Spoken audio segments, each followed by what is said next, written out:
Welcome to the Wish I'd Known Then podcast. I'm Sarah Rosette. And I'm Jami Albright. And this week on the show, we're doing a catch up on what we've been doing. Yeah. And we're going to do some listener Q&A. Yeah. And I'm going to talk about my launch a little bit. Yeah. Yes. So, but what have you had going on lately?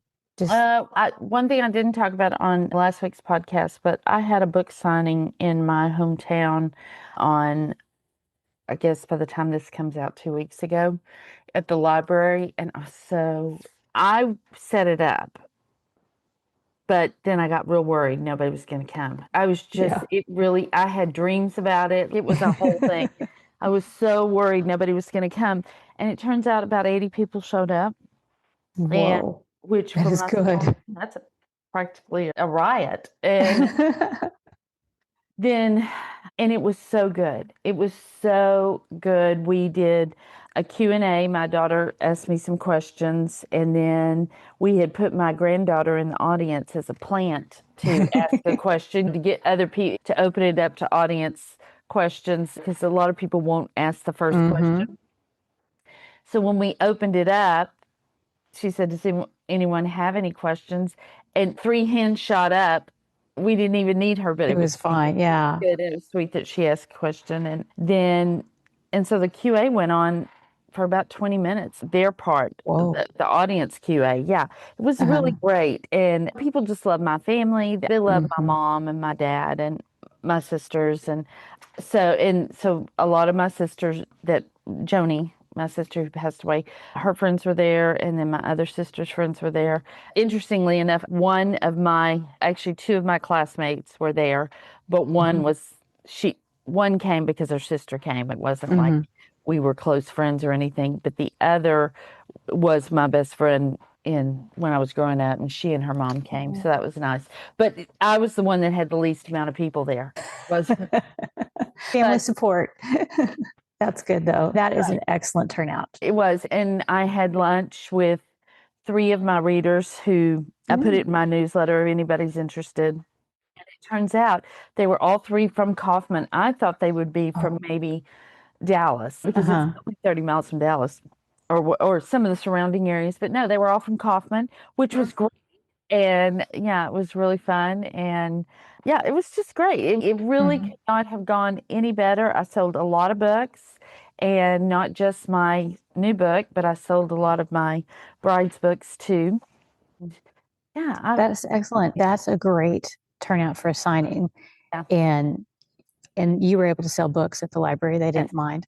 No, it was in the auxiliary room, but no, they didn't mind at all. Because of the good turnout, the librarian asked me to do this. They do this thing every year, which is they bring in 2 authors. It's like a community-wide thing. They do it at the Civic Center. You do a talk, and then you can sell books and everything. So that was great. Yeah, I know. Yeah. But it was funny, interesting. So while I was having lunch, my husband and my daughter went to the library to start setting up. And the librarian asked my daughter, so do you travel with Miss Albright and set up for her? I think I don't know if I said this before. My daughter was like, no. I do not. I have other things I do. Oh my gosh, it was so funny. She was so offended. But it was great. So I was very happy about that. And the only real advertising I did was Facebook. And so I made several posts about it, and then I would tag my mom and my sisters, and then they would share it. So that, I think that really helped, even though Facebook is not always reliable for us as I still think some people, they can still get in touch with their friends and stuff.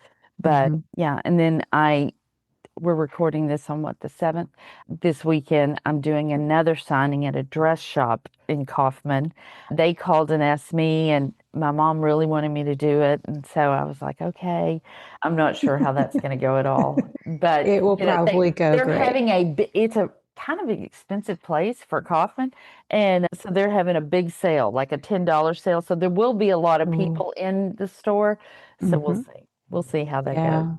Look at you out there doing events in And selling person, these books, yeah. being But human.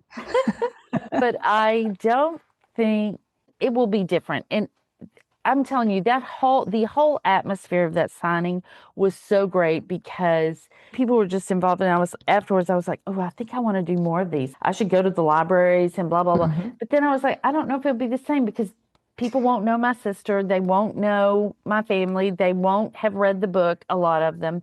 So I don't know if it'll be the same. But yeah, in case you're I think worried that you can't go home, you can. So you you might can. try it. Yeah. You can, yeah.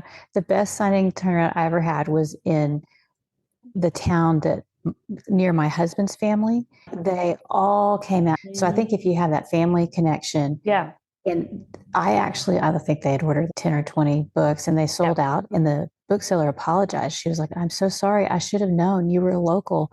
I should Yeah. have ordered more, which, I mean, that's like best case scenario. Yeah, absolutely. And, Absolutely. Where you sell out. Yeah. and I would say if you haven't tried that and you are interested in doing in-person sales, start local. Yeah. Definitely start local. Yeah. And see how it goes. But yeah, it was good. It was Good. I'm It glad. it made me smile. I smiled. I had a smile on my face for a couple of days, and my mom kept getting phone calls and seeing people at the grocery store saying how much fun other people at the signing had, which I love Yeah. that too. They had fun. But I was thinking with my family, at least if my family shows up, the Right. room will at least be full. It won't be embarrassing. But honestly, not as many family members as I thought would come. Just they Yeah. had other things going on. Some of them are coming this weekend, but so yeah, I was just pleasantly surprised. Yeah. That's good. That Yeah, is good. that really is what's been going on with me this Yeah. week. Just trying to get ready for this signing, which will just be a straight signing. It won't be like a Yeah. QA or anything like that. Yeah. I have done nothing that exciting, but I'm deep in the book. I'm so close to being near the end. And I was thinking today I'd make so much progress on it. And before we got on the call, I actually lost track of time because my Dropbox synced and put some folders and files in different places. So when I opened things up, they were totally blank. The Scrivener had blank Yeah. pages and it wouldn't let me save anything either. So I'm a little frazzled. I don't know what else I've been doing with writing. But yeah, so I think I've got that sorted out. I think I've figured out what I need to do to fix it. Yeah. And yeah, so we're going to talk about some Q&A and we're going to do a summer catch up. But first we should mention Book Funnel is our sponsor for this We week. love Book Funnel. Gosh. Yes, they're so our good. favorite. Yes. So last time we talked a little bit about how we use Book Funnel, and I was thinking that I use it a lot, mostly for reader magnets is my main thing I do. But they also have so many cool features. I think we'll talk about those as the month goes on. But one of them is you can do signed ebooks for your readers now. If you're having a signing like you are and you wanted to sell ebooks, you could sign the cover or the interior, whatever you want to do. They're always so innovative and coming up with unusual and different They things. really are. Yeah. And what I love, they're just so responsive. If you have an idea, or like I haven't had an idea, but other authors I know have had really good ideas, and they're like really responsive. If it's something they can do, they'll jump on it and do it, and I love that. They're at bookfunnel.com, and if you want to find out more, you can go there. And they also have a really good podcast where they talk about a lot of the new features that they have. So check out their podcast too. And then we also have 2 new supporters this week. We have James Fink, and he picked the fire emoji. Yep. And then we have Meredith Henley, who she was subscribed on Substack. So you can find us over there. And we just are so thankful to have you guys along with us. And Thank you we so much, appreciate y'all. yeah, we appreciate all our supporters. And when you become a supporter, you get a shout out on the podcast and access to the backlist where we have 20 plus supporter episodes that you can go back and listen to. More rambling from us. Yeah. I think it was James that sent us an email saying he was going back through some of our backlist and how much value he was finding in it. And I was like, oh, that's so good. Thank goodness. We want that to be the case. That's why we do this. It's really nice. It's good to hear. Yeah. All right. So let's see. Do we need to do anything else before we get into the Q&A? Do you want to talk about, we've kind of glossed over last week about what we've been doing for the summer. I've been mostly doing writing on my book, doing dictation, Yep. deep into that. And I've done a whole bunch of website updates. Any updates for you other than swimming lessons and stuff? And you're No, swim lessons is over. I'm done. It was a lot yeah, of fun. yay. Yep. And my birthday's this week. It's on Woohoo. Happy Thursday. birthday. Yeah, I used to have birthday weeks. Now I like to keep it to a few minutes and You then just like kind of gloss over it now. there was that birthday moment and now we're off and we're And moving. now we move on. We don't Yeah, talk we about move it. on. Yeah, but no, not really. I can, if you want, we can talk about my launch and Yeah, let's do what I that. wish I'd known Yeah. now being what it's almost 2 months. It was on the May Mm-hmm. 18th. So let's Mm-hmm. see. Yeah, 7 weeks out. So yeah, we can talk about that if you want. Yeah. And Yeah. So give a summary of how you feel it went and what you've learned. so I think what I wish I'd known, a summary of how I think it went fine. For what I did, I think it went really well. Was there more I could do? Yeah. Looking back, yes, I think there was. One of the big issues, I think, was I priced it too high. I did it on purpose because I wanted it to sit with some other books that were priced higher. Mm-hmm. But I think for a new author, even though I'm not a new author, but a new author in that genre, Right. maybe it was a little high. My, especially, first of all, y'all know that I sold copies on Curios for Mm-hmm. less than what I was releasing it at because I Because that wanted, was the early release yeah, early copy. release. It was a week, and I feel like not as many people took advantage of that as I thought would. They did what I say about 100. I think there was close to Mm-hmm. 100 people that took it, but my newsletter list is A almost lot bigger than that. Yeah. 1,000. So and I have really good open and click rate. And compared to how many people have bought it since it released, I don't know that I would do that again. The Curious thing, just because I don't really know that it would. I don't. I made some money on the front end, but those 100 sales would have really helped with rank, I think, in the beginning on the Mm-hmm. day of release. Also, I was releasing wide, as I've said Mm-hmm. before. So I would probably do that different. Mm-hmm. I would probably release it at a little lower price. Maybe. I So don't know. what Because was I it did priced have at? good reason. It was priced at $7.99. Yeah. And I Okay. did, after a couple of weeks, lower it to $4.99. Mm-hmm. I have since raised it back to $5.99 because it is selling pretty well, and I haven't noticed a drop off after going to $5.99 Mm-hmm. in sales. I definitely would have done an art team. I did NetGalley. So I think I talked about NetGalley, and my assumption was, and probably wrongly, I shouldn't assume anything, was that those reviews would go on to Amazon, that those reviewers would review on Amazon, and not all Mm-hmm. did. Yeah.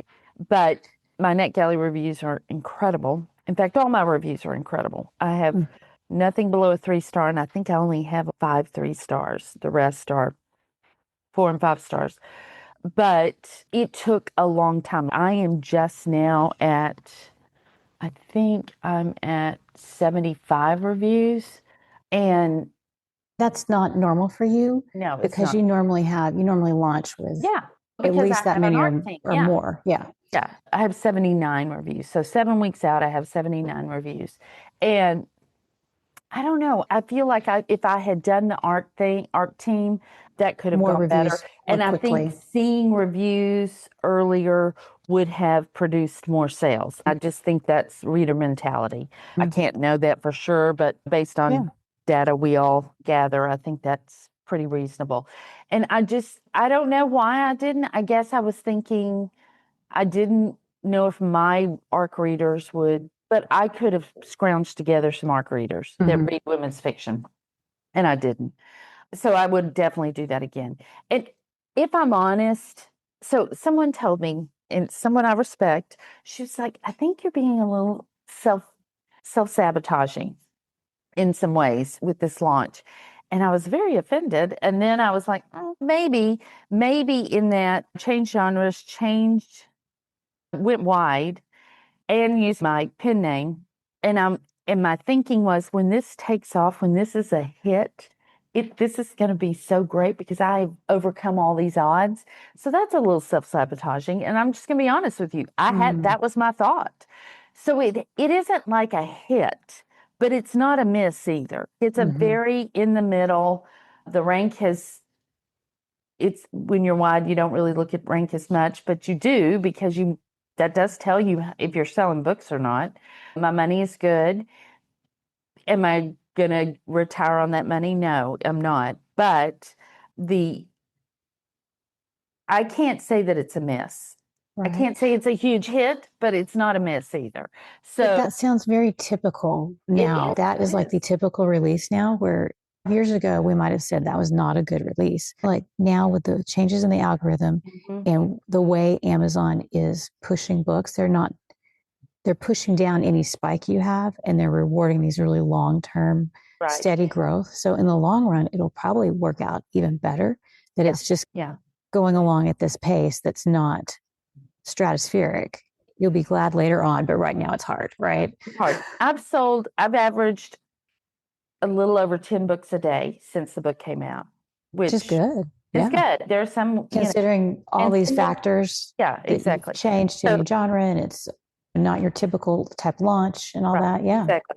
It may be a little more actually now that I haven't looked at it in a week or so, but it was, and last week was a really good week. I don't know. I would have been a little more organized, I think, maybe on some things, but maybe not. I don't know. I spent a lot of time trying to find influencers to read and review the book and reaching out and doing all that. I don't know that I would spend that much time on that again. I don't know that it's helped. There have been three, four influencers who've read the book and loved it and talked about it. I don't know that it's moved the needle at all. And that was a lot of work. And it honestly, I ended up at first I sent them ARCs and then I sent them physical copies. I don't really know about if I would do that again. The Goodreads giveaway, I had 6,000 entries, that's 6,000 people that shelved the book to be read. Did those 6,000 people go back and buy the book afterwards? No, they did not. Some may have, but I would probably still do that again, though. I've really thought about it a lot. At first, I was like, I don't think that's worth it. But I think it is worth it for exposure. I think a lot of these things you can't quantify. A lot of these things that you're doing, they're requiring a lot of work up front. Like the Net Galley, that's a lot of work to vet all the people and then the influencers. And so it's, that may pay off later in that you've got those contacts and that book will always show up on NetGalley. The reviews will always be on there. And I've noticed when I'm on NetGalley and I see a book, sometimes I'll click back and see if they have any other books come out on NetGalley. And then, so those contacts and those things that you did, you'll have those in the future. And if you wanted to contact those influencers again, you could. But it is a lot of upfront work. It is. It is. Yeah. And also, I have seen readers go from this book to the first bride's book. Like that. Interesting. Yeah, there has been an uptick in page reads and bride's book from the bride's books, which is great. I really That's appreciate good. that. Because that's surprising. You didn't think that would happen. No, I didn't. I didn't. Now, have I got a ton of subscribers onto my newsletter from the end of the book? Not really. 60, 70, I think. So that's not very many. But I don't have a great offer. It's our personal story and my family, everybody wrote something, but some people aren't interested in that. And that's okay. So what I'm probably going to do this week is take that and put it in the back of the book and just have it in the back of the book. And that way people can read it and they don't, and then I won't worry about newsletter signups right now. Yeah. But I'll still have the sign up. I don't think that the offer is making a difference. And I had heard with women's fiction that is the case, that they don't really care that much about an offer, but I thought I would try. Ads, I've run Facebook ads and Amazon ads. Facebook ads have worked better, and they have moved the needle. I've been able to some see sales from those Facebook ads. So that's really good because I know a lot of people are not seeing that. I think that they don't work as well as they used to, or you have to spend more to make them work. But I've been able to I target women's fiction readers, book club readers, and engaged shoppers. The engaged shoppers thing seems to have really changed the game on those Facebook ads. So if anybody wants to try that, you can try it. My son-in-law, who this is what he does, he suggested I do that, and it really has made a difference. Amazon ads, I can't say that they made any difference at all. I can't make them, I can't get them to work. People that can, I just admire them so Yeah, much. you're not the only one, right? Yeah, yeah. Yeah. But anyway, that's really the rundown. I will say that this has tested my, like, how much do I trust myself? How much do I trust myself? And what I've found is I really do trust myself. I don't think the pricing, okay, I could have done that differently, but I don't consider any of these things a fail. I think Mm-hmm. it's data gathering. I've looked at it that way. I haven't gone, oh, I've screwed this up. Because in my gut, I really do think, and I still believe this book is going to do amazing things, mostly because of the response that it gets from people. It just has to get in the right hands. It just has to be the right people. I do need a champion for the book if anybody's looking for a job, an unpaid job, Volunteer position. to really champion this book. But we all need that. That's not anything new or anything like that. I probably am putting it into KU in a few weeks when the audiobook comes out, just to give it a try. But I don't even see that as a fail because I think I made the right decision with going wide, mostly for the paperback sales. My paperback rank and my ebook rank they stay pretty even. So I sell a lot of paperbacks or a lot. I sell as many paperbacks as I do ebooks. But yeah, that's it. I'm okay. I'm not If you want to ask questions about it, you can ask questions about it without feeling like you're going to embarrass me, because I'm not embarrassed. I've gotten myself together. I've had bad days, I'm not going to lie.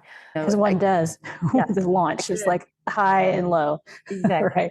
The victory was in writing this book, and what it does is what it does.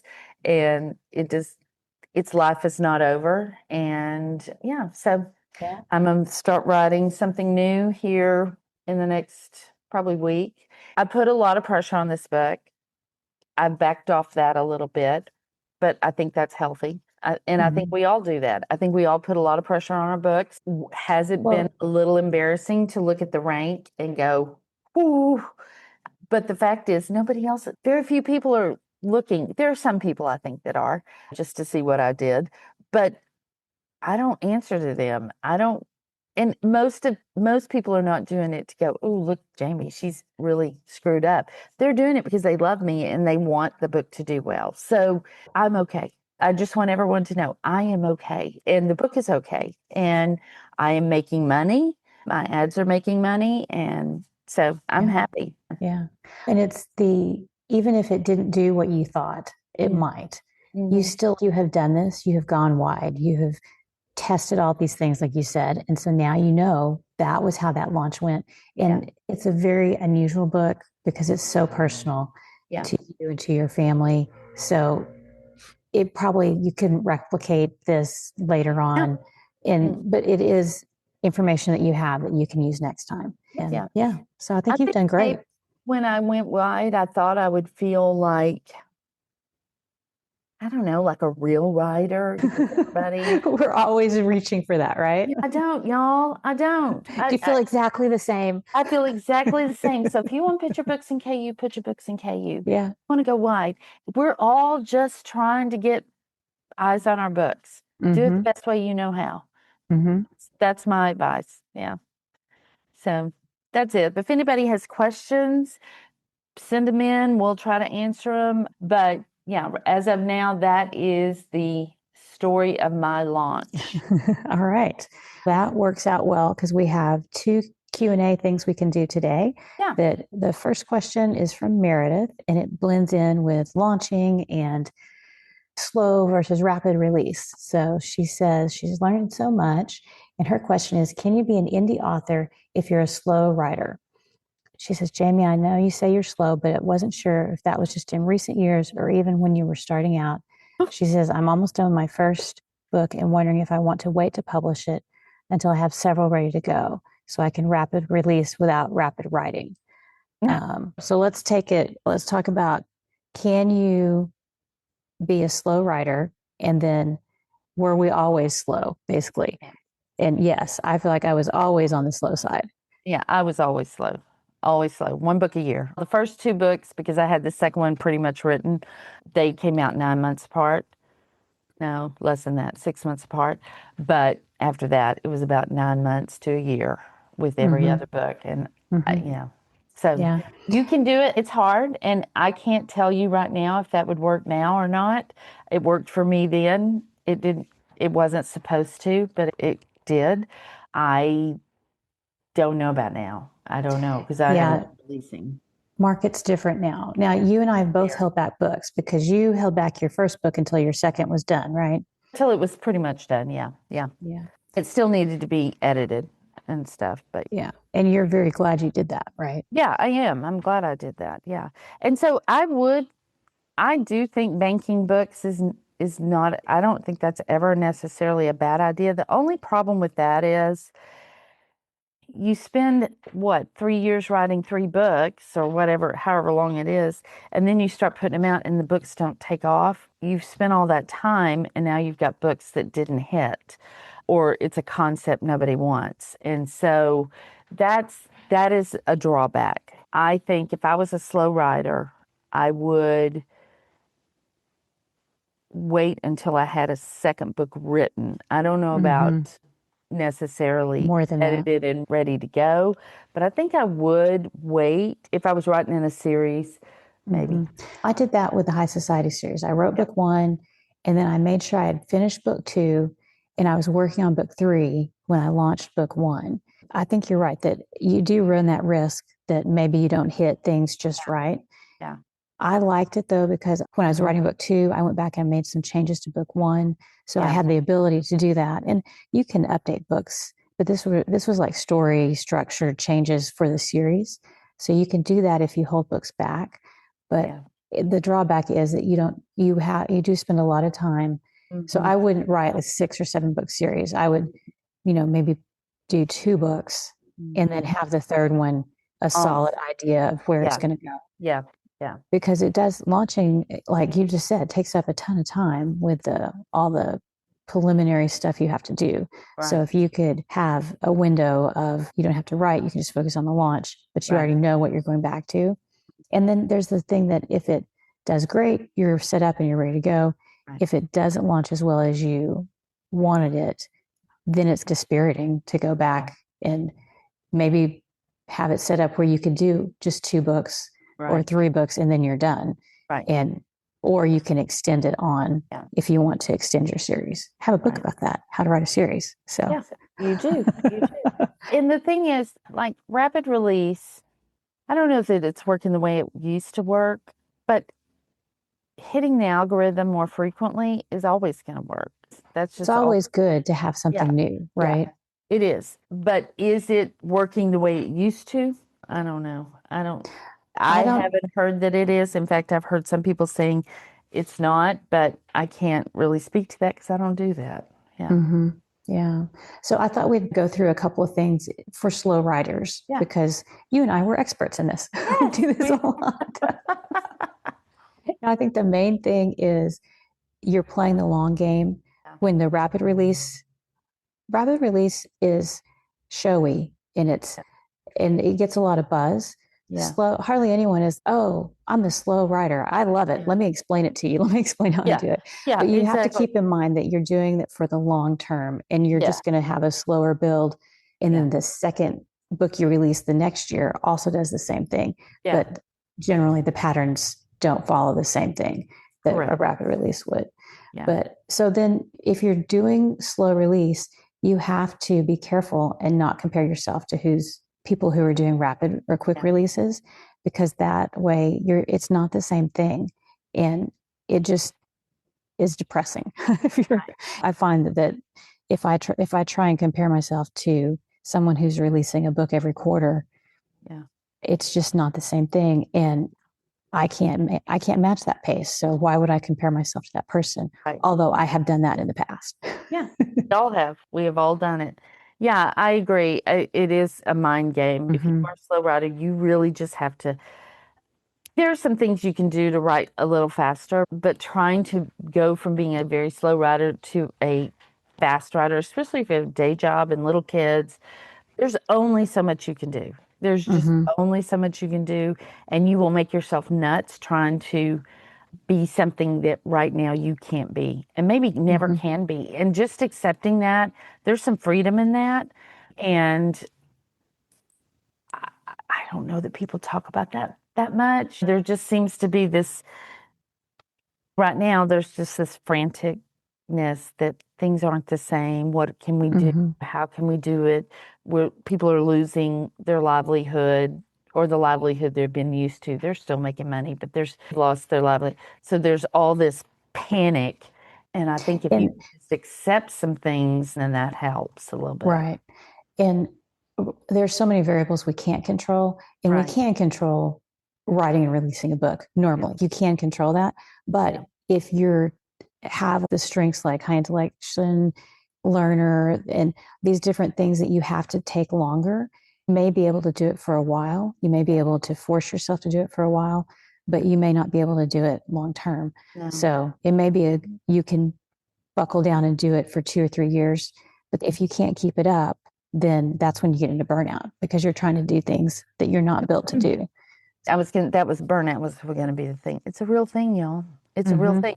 And let me tell you what, it's not just working a lot or trying to keep up a certain pace. Those are not just the things that will burn you out. Being stressed out because you can't do what other people doing will burn you out. And I know that because that happened to me. Before my sister died, I was already kind of heading down that burnout path because I constantly wanting to do more and be more and write faster. And I just am not capable. That's just not how my brain works. It's not how I tell Mm-hmm. stories.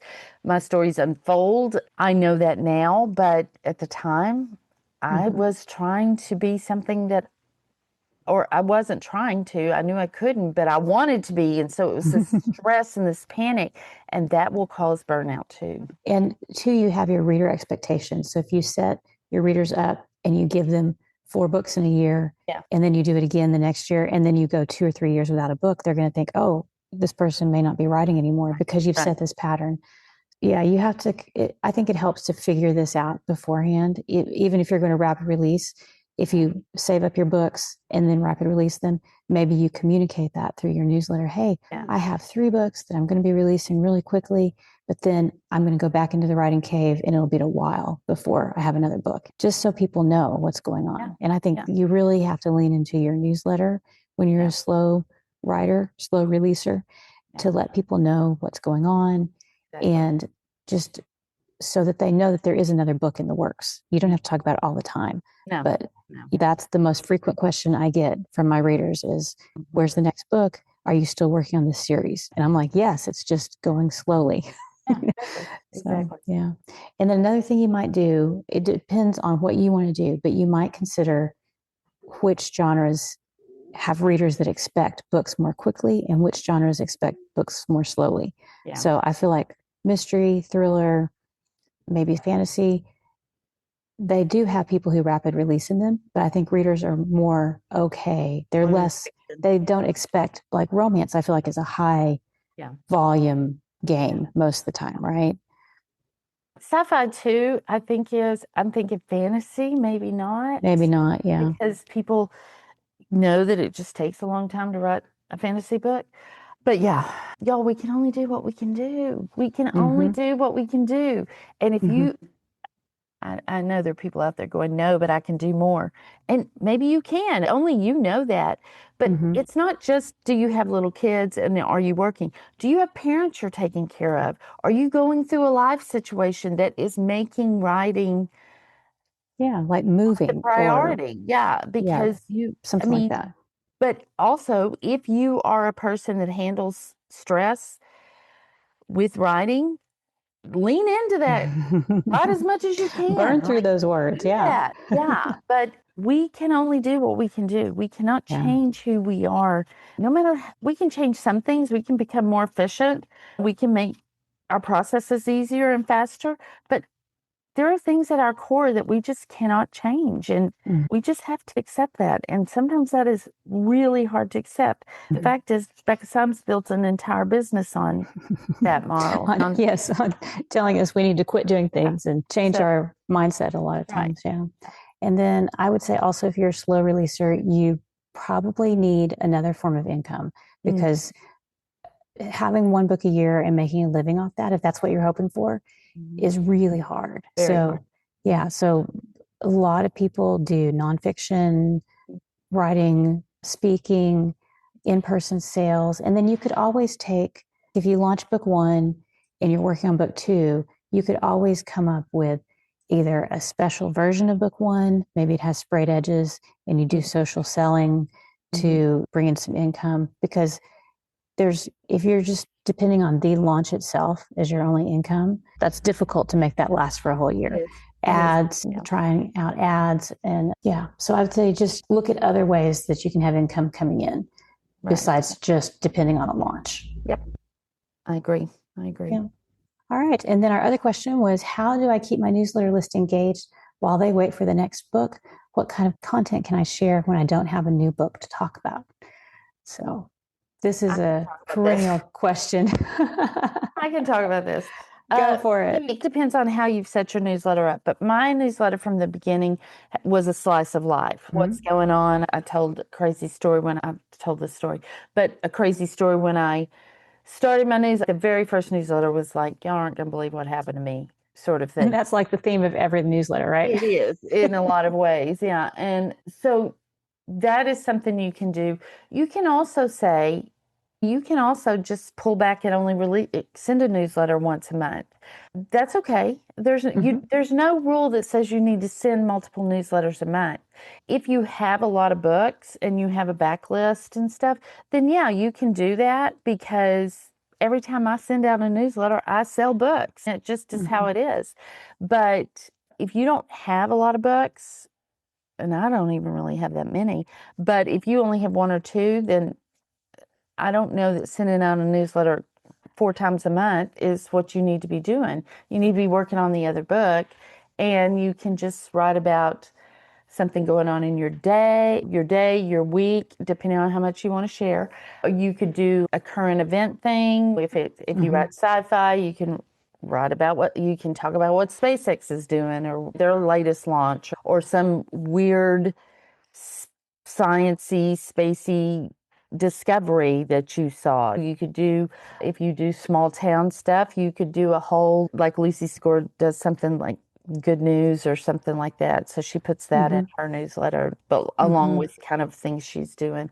If you write thriller, you could talk about some true crime. I don't know. Mm-hmm. Mm-hmm. There are a lot of things Yeah. you Like can do. if you're a Yeah. cozy writer, you could share recipes, or you could just say, hey, I found this recipe that I really enjoyed. You don't have to create the recipe yourself. No, You you could don't. just link to it and say, this Right. was love. Some people do that. They say, what I'm reading, what I'm doing, like they talk about hobbies or whatever, and what I'm enjoying, like what Right. entertainment I'm enjoying. And, or like for me, my next newsletter, I'm going to talk about the sheep detectives Mhm. because that would be perfect fit for my readers. They would probably Absolutely. really enjoy that. Yeah. So you can pull from popular entertainment, what's going on Mhm. in your life, I found questions and polls. Readers love polls. I had a podcast that I did on Mystery Books podcast about favorite detective pairings. And I listed out Castle and Beckett and Scarecrow and Mrs. King and all these people. I was like, who is your favorite? And people love that. And all is just, and it is interaction, but it's an interaction. If you do a poll, you don't have to reply to each email that comes in. Correct. You know, you can talk about it in the next email. You can say, I can see you guys really enjoyed Sherlock. And that way you're kind of keep creating these loops too. Or you could ask, I'm going to do a survey next time about favorite sci-fi movies. So let me know which ones I should include on the list. Yeah. So stuff like that. And then giveaways. You can do giveaways and prizes, signed copies of your books. Some people give away digital items like screensavers, like a screensaver of your book.